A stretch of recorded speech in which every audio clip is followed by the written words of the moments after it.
Bismillahirrahmanirrahim and welcome back to another video tutorial. Today's first MCQ is 181. What is the basic principle behind motor operation? तो motor operation जो होती है उसके लिए electromagnetism जो है जो फ्लक्स डेवलप होता है जिसकी वजह से तो वो हमारे पास ऑप्शन ए है. Most squirrel cage rotors are made by die casting of. Die casting हमारे पास एलुमिनियम की होती है, ठीक है, जिसकी वजह से वो कंडक्टर के ऊपर एक लेयर आ जाती है, ठीक है. 183 the dash of measurement is a measure of change in an instrument output which occur when the quantity being measured change bye A given amount.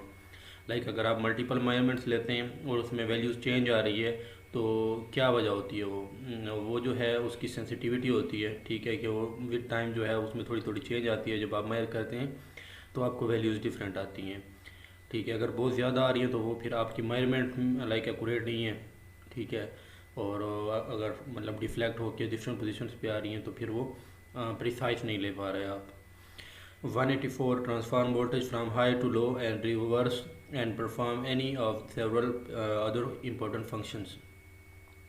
कि जो हाई वोल्टेज से लो मतलब करे और उसके साथ ही दूसरे फंक्शन भी परफॉर्म करे.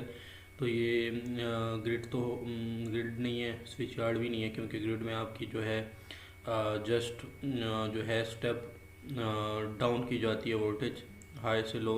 उसके बाद ये अदर फंक्शन जो हैं वो उसके अंदर इंक्लूड नहीं है. तो जो सब स्टेशन होता है, ठीक है, मतलब कि जो ट्रांसमिशन लाइन्स के बाद आता है आपका, तो सब स्टेशन इसके अंदर ए ऑप्शन है. The input for distribution sub station is typically at least dash transmission lines. तो ट्रांसमिशन लाइन्स में जो डिस्ट्रीब्यूशन वोल्टेजेस आती हैं सब स्टेशन के अंदर तो वो दो होती हैं, लाइक 220 एंड 440. व्हेन अगर वायर सिस्टम है तो फिर वो 4 वायर सिस्टम होता है या 3 वायर सिस्टम होता है, ठीक है. 3 फेज ही मतलब होती है, लेकिन वोल्टेज उसके अंदर तो होते हैं. 186 व्हेन ए स्मॉल रेजिस्टेंस और impedance is accidentally intentionally inserted. तो जब भी आप कोई रेजिस्टेंस कोई भी इम्पीडेंस कोई भी चीज़ जब इंसर्ट करते हैं, ठीक है, पैरेलल में या तो वो क्या होता है कि वो शार्ट हो जाता है प्रोपोर्शन ना. अगर स्मॉल रेजिस्टेंस है तो वो करंट आसान रास्ता ढूंढता है फ्लो के लिए, तो उसी के थ्रू वो शार्ट होकर दोबारा अपना सर्किट कंप्लीट कर देता है. तो इससे क्या होता है कि एक शॉर्ट सर्किट होता है. उसके बाद तो hollow conductor use in transmission lines to reduce corona effect. Corona की वजह से बजिंग साउंड जो ट्रांसमिशन लाइंस में होती है जहाँ पे एयर आयोनाइज होती है तो उनको कम करने के लिए होता है. उसके बाद हमारे पास shunt reactors are connected with transmission lines for.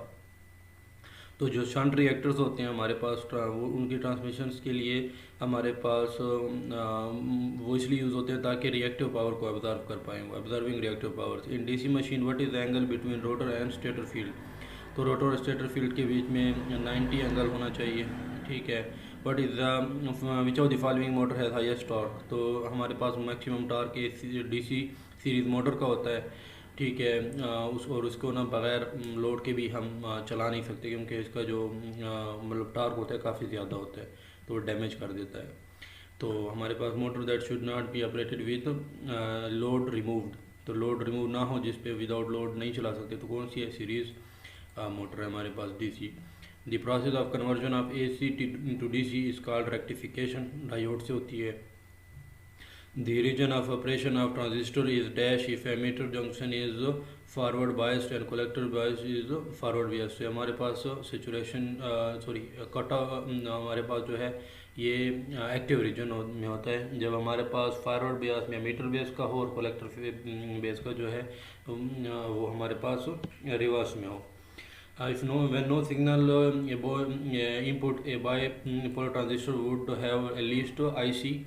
When जब हमारे पास एमीटर बेस्ड जंक्शन जो है वो रिवर्स में होगा तो फिर हमारे पास जो है कोलेक्टर करंट जो होगी वो लीस्ट होगी. नेक्स्ट हमारे पास है 195 and N type and P type semiconductor can be obtained by doping silicon with pentavalent phosphorus and boron respectively.